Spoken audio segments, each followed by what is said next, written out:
One of the major inquiry I get from academics, whether early career academics or seasoned academics, is how can I publish in Q1 and Q2 journals?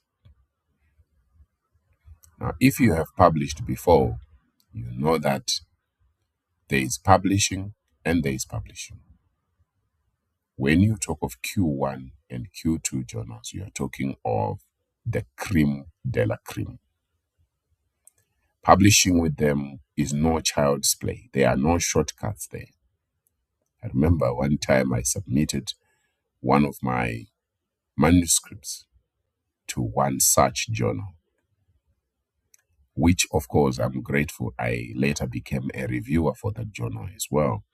But it was not easy. I waited exactly 12 months for them to respond to me. I'm not saying for them to say, now we have accepted your journal article or your manuscript. I'm saying for you to hear from them for the first time. 12 months. Some of them even take longer than that.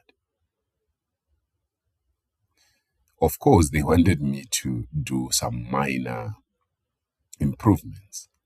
And then I resubmitted and then it was published. I learned a very difficult lesson. And over the years, the past 13 years, I've learned a lot of lessons when it comes to publishing. I'm Dr. Wilbert Mutoko, and in this video, I'm talking about from rejection to publication, mastering academic contribution. I'm also glad because I've written a guide that helps you to walk step by step until you are able to publish in Q1 and Q2 journals. The brutal truth about rejection. When your Q1 journal submission gets rejected, it's rarely about grammar.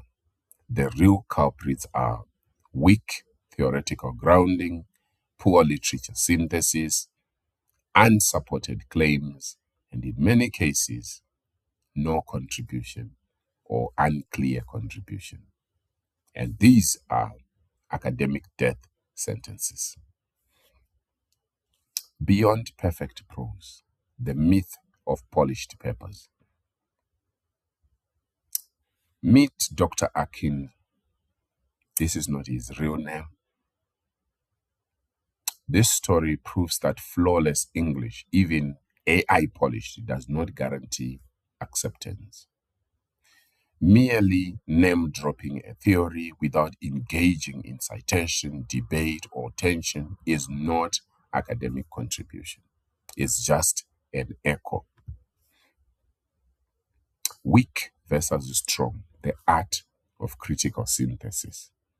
I'm also glad because I wrote a guide on literature synthesis, which has really, really transformed the way many people write their theses or their manuscripts for publication in journals.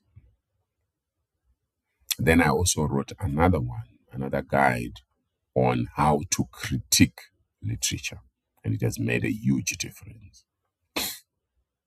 Now let's look at an example of a weak versus a strong synthesis. The weak one, which is definitely rejected, RBV explains competitive advantage. What is that? That's a textbook echo, lacking depth and critical engagement. A strong one, maybe not the best, but strong one. RBV assumes resource immobility. Barney, 1991. Yet, cloud computing erodes that boundary. TIS 2018. So we reconcile this tension. This creates a scholarly debate. An even better way of writing this is several authors have found out that RBV assumes resource immobility. Then in brackets, you put all those authors. However, or maybe on the other hand, some authors found this, then you also put them in there in the brackets. Now that's something I go into depth in the literature synthesis guide and the literature critique guide. AI, your research assistant, not your brain. Find counter arguments and identify gaps in existing research. AI can also help you, apart from finding counter arguments and identifying gaps in existing research, it can also help you to map 30 papers thematically to uncover hidden patterns. Now, I know that some universities don't allow AI at all, and I have your back covered because I've come up with an Excel that I give away when somebody gets my literature synthesis guide and my literature critique guide. I always make sure that I give you also an Excel sheet that helps you to synthesize your papers. How sweet is that? AI can also identify citation networks and influence pathways among scholars, although you need to be careful because sometimes AI hallucinates. Killing unsupported claims. What reviewers demand. Over the past 13 years, I have been a reviewer and I'm still a reviewer of a number of journals in Africa and across the world. And I've learned a lot. I'm not saying I'm the best or I know everything, but I'm sharing from what I know. So, reviewers demand a clear logic chain explaining how your claim works. They also demand a citation for each link in your logic chain, grounding it in evidence. Reviewers also demand a competing explanation you can critically engage with and disapprove.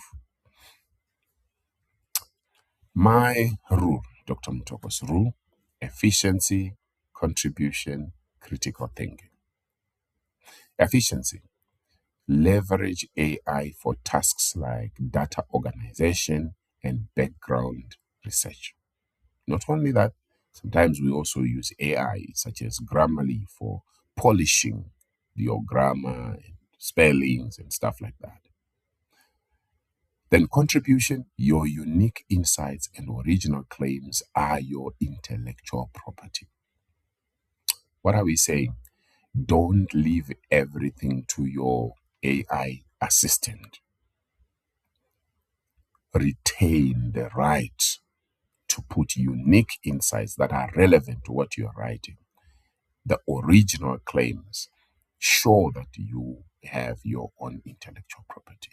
Then critical thinking. So it's efficiency, contribution, and critical thinking. This is the essential bridge connecting AI's efficiency with your scholarly contribution. And I believe this is where the guide that I wrote on how to do literature critique, it comes here. It helps you to do critical thinking. Mastering Q1 publications, what editors value.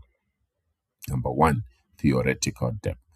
Engage deeply with a few key theories rather than superficial breadth. What I have seen when I review journal articles or manuscript, let me say, is that many authors will just mention there's this theory, then what? Okay. Number two, literature as conversation. Position your work within an ongoing scholarly dialogue, not just a list of prior works. Then claims with warrants.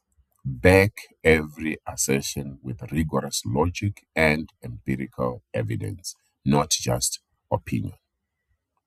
I'm very glad that you have come this far and I appreciate you. I am Dr. Wilbert Mutoko and I love you. I would love to thank you for watching this video to the end. Just comment in the comment section if you want me to send you free tools or free checklists that can help you on your journey to write your journal articles. Obviously, the free versions are there to start you off. But if you want something that builds up, then you will have to buy a bundle of all that I've written so far on academic writing. So what happens is I have, for example, I can give you a free literature starter kit. I can give you a free literature review checklist.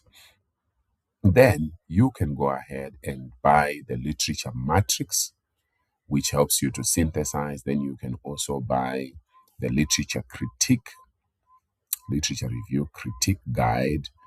Each of these guides that are on sale, they are $10, 10 US dollars. Honestly, you're going to get a lot of value from them. And then you can also get the publish or perish guide. That's only 10 US dollars. Which other one? You can also get the AI or perish guide, which teaches you which AI tools you can use for what. Very, very exceptional. Yeah, but otherwise, if you just want to start off with something that is free, I can send you a free bundle of all the checklists and starter kits that I'm giving away for free that include checklists for proposal for undergrads and honors students, for master students, for PhD students, and then I also have a free starter kit for those of you who want to become academics or for early career academics. I have a free starter kit for you. It's called the teaching portfolio starter kit. It has been amazing. Many people are asking for it all over the world. So yeah, one thing leads to the other. Surely, if you have money, you can buy the guides. If you don't have money for now, or you just want to test the waters, I can send you the free bundle. And those of you who are in a hurry and you really want to make sure things are in perspective, I'm available to actually do one-on-one mentorship with you, or to review your proposal, or to review your chapter, to review your thesis, or to prepare you for the defense. I love you. I am Dr. Wilbert Mutoko. My email is info@worthcreationsa.com. Bye-bye.